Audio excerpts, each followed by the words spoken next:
Dok, soal royalti ini kan sedang Ya. tidak baik-baik saja mungkin.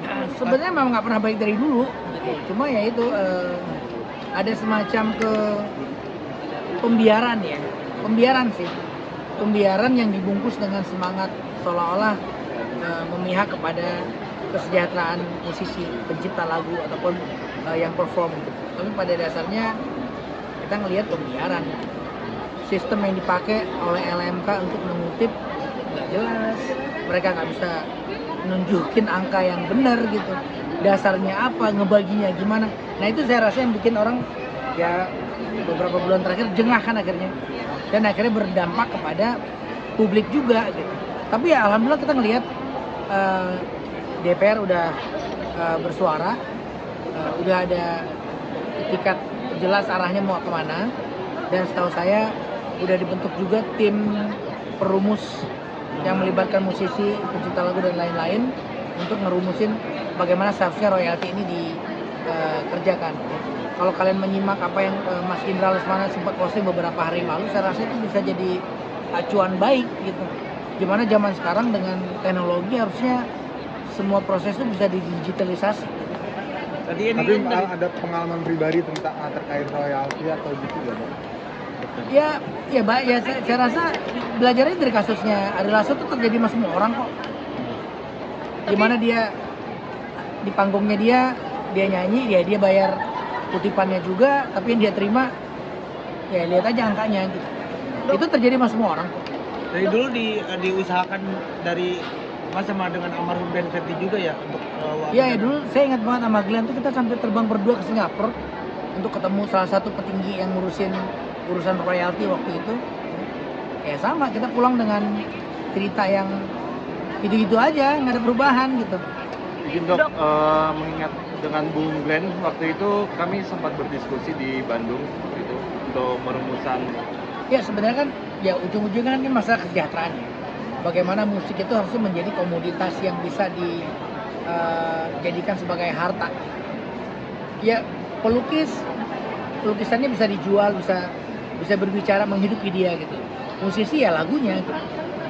Gimana sebuah lagu itu walaupun orangnya udah nggak ada, ya karya itu masih didengar terus, harusnya ada nilai ekonomi yang bisa berjalan gitu.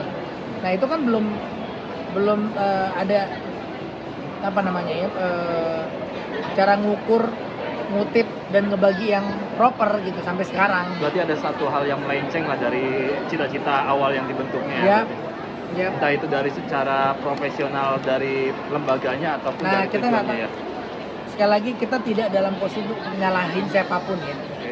Semua udah bekerja keras, even teman-teman di LMK juga sama udah bekerja. Cuma caranya kan belum selesai. Jadi ya sebenarnya yang kita kritisi sekarang, yang kita teriak-teriak, woi lo kok begini kok begitu, itu sistemnya.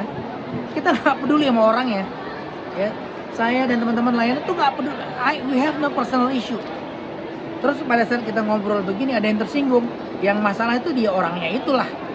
Orang yang kita teriakin sistemnya kok, bahwasanya dia duduk di situ bagian dari sistem, ya silakan berbenah. Kita nggak, yang kita minta kan bukan, kita kan nggak pernah ngatain si goblok, tolol kan enggak. Kita nggak pernah ngatain itu. Tapi sistemnya nggak bener nih. Ayo dong benerin gitu. Berarti nanti harus kedepannya audit kah WAMI dan Ya kan udah nih. Saya dengar dari pihak DPR udah menginstruksikan untuk audit kan. Ya, nanti kan Eh, kelihatan. Dokter sendiri kan menyatakan kemarin keluar dari WAMI ya. Ya saya udah ngirim surat segala macam, udah tanda tangan. Berarti kedepannya untuk orang-orang yang bawa lagu dokter terus anak Ya kalau bawa lagu saya selama, karena saya gini, lembaga pengutip kan mengutip mewakili saya. Kalau saya udah mencabut, memberikan mereka hak untuk mengutip atas nama saya kan udah nggak bisa dong. Gitu. Jadi dia bisa ngutip, misal gini, saya ngomong boleh pakai lagu saya gratis gitu, tapi saya masih anggotanya dia, ya dia bisa ngutip.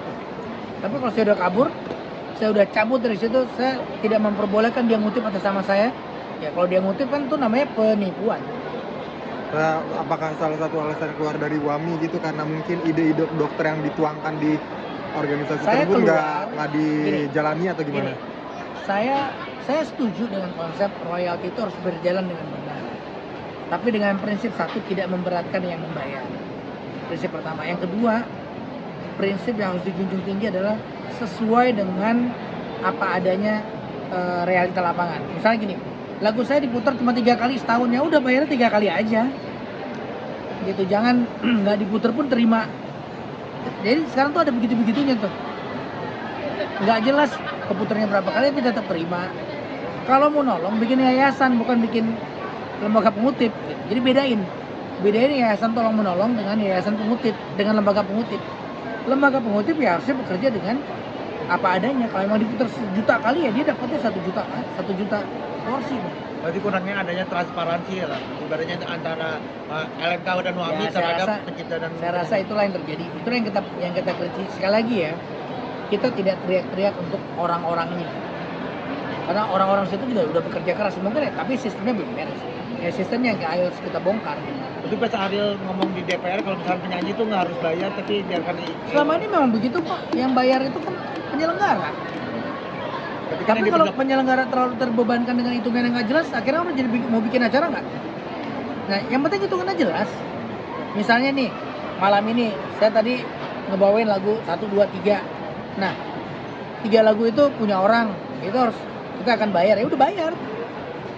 Tapi jelas hitungannya apa? Kenapa 3 lagu, harga 3 lagu ini sama dengan harga 30 lagu di konser lain? Nah, itu sering terjadi tuh. Belum lagi negosiasinya. Ya saya banyak dapat cerita di teman-teman di penyelenggara acara. Nanti tiba-tiba datang keluar surat harus bayar misalnya 15 juta, 20 juta gitu. Terus nanti negosiasi lagi. Nego turun akhirnya jadi 8 juta. Nah, proses negonya itu atas dasar apa? Kenapa lo approve? Atas dasar apa nih? Itu kan nggak ada yang bisa jelasin. Ya pada dasarnya kita pengen sistem yang jelas. Kalaupun bayarnya 1 rupiah, jelas ada regulasinya. Kalau ini 1 rupiah bayarnya.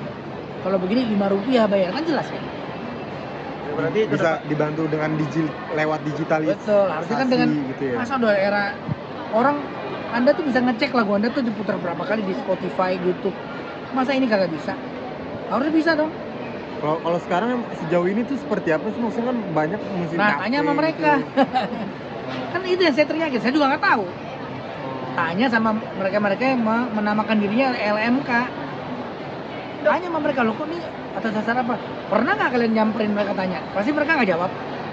Tapi maksudnya dokter keluar gitu kan, maksudnya pasti ada ide-ide yang akhirnya tidak jadi tertuangkan. Oh, ini gitu. kan gini, ini kan bukan urusan saya personal. Yang saya omongin ini kan bukan masalah Tompi lawan LMK, bukan. Ini kan saya yakin teman-teman lain juga pada teriakan sama, cuma mungkin ada yang memilih, "Ya udahlah."